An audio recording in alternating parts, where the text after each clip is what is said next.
Oscar, back-to-back champions. Good race, tough race. Thank you for... Tension at McLaren explodes. Piastri furious after Norris forces him wide.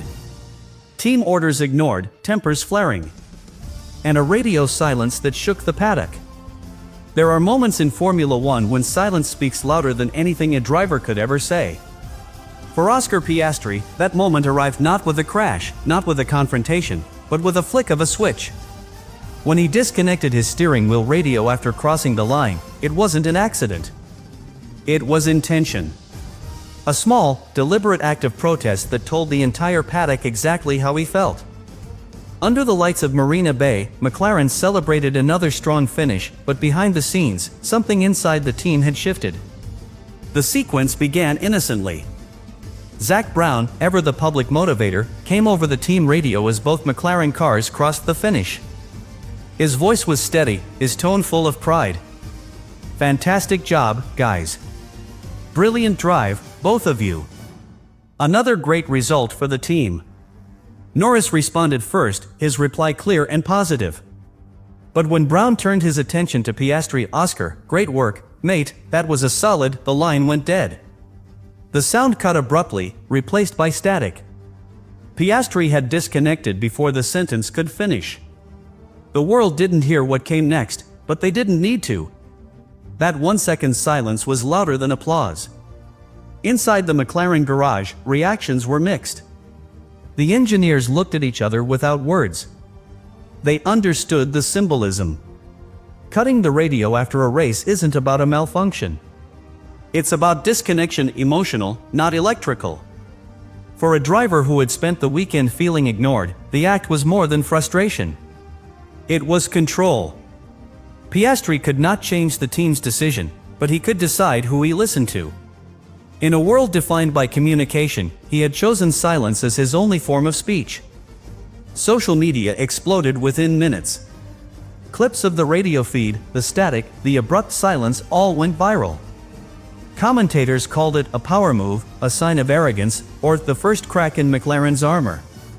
But to those who know racing psychology, it was none of those things. It was the natural breaking point of a driver who had given everything to a system that suddenly felt one-sided. When the checkered flag fell, Piastri didn't see a result. He saw hierarchy. And in that hierarchy, he had just learned where he stood. Andrea Stella understood it immediately. As team principal, his role was not just to manage performance but to manage people, to keep emotion from destabilizing progress. But even Stella, calm and analytical, knew what that radio silence meant. It was a declaration of independence. McLaren had built its empire on harmony, on the image of equal opportunity, of unity in orange. Now, that image had cracked in front of millions. The question was not whether Piastri had overreacted, but whether McLaren had underestimated the cost of restraint. After the race, in the closed debrief, Piastri spoke quietly but firmly. There were no apologies, no raised voices, only reflection. He said he wanted to review the footage, to understand the incident fully. But everyone in that room knew that wasn't what he truly meant. He didn't want to analyze the lap. He wanted to be heard. Norris, sitting beside him, nodded through the discussion, defending his move as racing at the limit. Stella closed the meeting with a familiar line, "We will learn and move forward as one." But deep down, every person in that room knew something had changed. McLaren's greatest weapon, unity, had been replaced by something far more volatile. Rivalry. And that was the turning point. Singapore will not be remembered for who finished third or fourth. It will be remembered as the night when McLaren's perfect balance tipped. The moment when one of Formula One's most disciplined young drivers reminded the world that even the calmest minds have breaking points. And from that silence, the season gained a new narrative: 2 drivers, 1 team, and a question that no amount of engineering can answer: how do you control ambition when it finally decides to speak for itself? McLaren entered the Singapore Grand Prix as a team at its peak. Their MCL39 had become one of the most complete cars on the grid, balanced, fast, reliable, and intelligent in its use of tires. The pairing of Lando Norris and Oscar Piastri had delivered consistent podiums, strong qualifying sessions, and, most importantly, harmony. For months, McLaren had been praised for managing what so many teams struggle with: equality between two elite drivers. But equality, as Singapore reminded everyone, only lasts until both believe they can win the same race. Then, it becomes rivalry. The first lap at Marina Bay exposed the fragile line between competition and conflict. Norris's start was brilliant, his reaction time perfect, his aggression pure instinct. Piastri's launch was tidy, controlled, the work of a man who plays the long game. When they reached turn 3, they met at the exact point where opportunity and risk intersect. Norris's small correction after a light contact with Verstappen pushed him wide, brushing Piastri's front wheel. It was minor, but the impact went beyond the carbon fiber. For Piastri, that moment symbolized something deeper, that his teammate had prioritized his own gain over the team's unity. In the seconds that followed, Piastri's radio became the emotional pulse of McLaren. His first message was sharp but restrained. That's not very team-like. He wanted acknowledgement. Instead, he got analysis. "Understood, Oscar, we are reviewing." It was the kind of technical response that can calm a strategist but infuriate a competitor.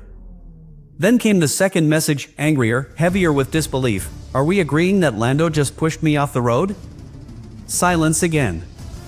For any driver, silence in those moments is unbearable. It tells you that the people meant to defend you are choosing neutrality instead. That silence was McLaren's first mistake.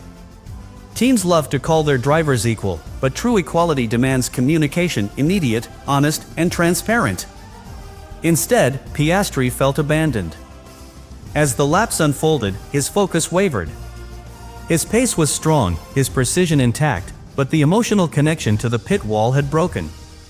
What the data analysts later called loss of radio feedback stability was, in human terms, something far simpler: mistrust. The bond between driver and team, the invisible thread that sustains performance under pressure, had snapped live on global television. Meanwhile, Norris continued his charge. He knew Piastri was angry. Every driver feels it through the timing screens, the subtle shifts in behavior of the car behind. But Norris could not afford to slow down. The team's instructions were clear: keep pushing, focus on the podium.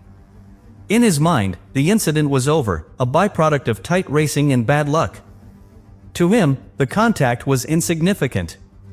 To Piastri, it was unforgettable. The two perspectives existed in the same team but on different planets. And that is the essence of the problem. McLaren has built one of the strongest cars in modern Formula One, but no car is fast enough to outrun human emotion. You can perfect aerodynamics, refine brake ducts, optimize tire temperatures, but you cannot program trust. The real danger for McLaren is not mechanical failure or strategic error. It is psychological erosion. When two drivers start racing for validation rather than victory, every success hides a fracture. Singapore was not just a minor contact. It was a crack in the foundation of McLaren's unity, one that, if left unrepaired, could reshape the balance of power inside the team. The irony of Singapore is that McLaren's greatest technical strength became the stage for its emotional weakness.